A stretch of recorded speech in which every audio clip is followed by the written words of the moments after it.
This story is insane. You won't believe what. For most of my life, I was just raised by my mother, since my father left us when I was 3, and we are very close. My husband and I purchased a new house recently. My MIL kept pushing to get an emergency key. She promised that she. Days gone by, and on Christmas dinner, MIL angrily called me out on the fact I gave her a fake copy of the house key.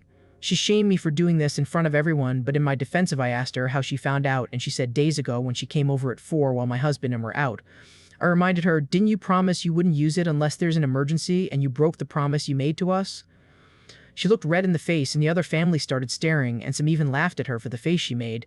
She suddenly got up from her seat and rushed into the kitchen, where she had a huge meltdown so loud the next-door neighbors must have heard. Literally, I've never heard a 60-plus-year-old woman throw a tantrum like that. Needless to say, dinner went off.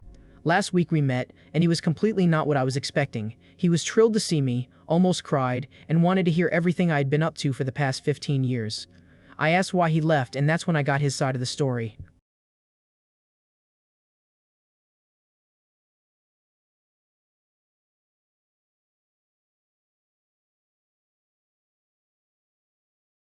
Towards the end of their marriage, my father confessed to my mom that he is bisexual, and that during high school and college he had a serious boyfriend.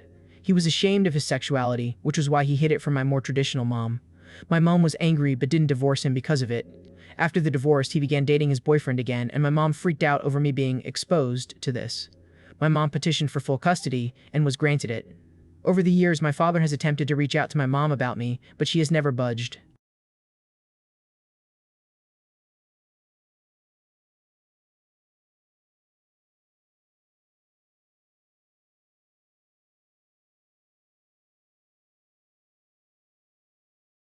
I asked my mom about what really happened. No bullshit. I told her dad's side of the story, and she tearfully admitted that it was true. She insists it was not out of anger or bigotry, but because she genuinely believed that it was best for me to stay with her. What would you have done? Tell me in the comments.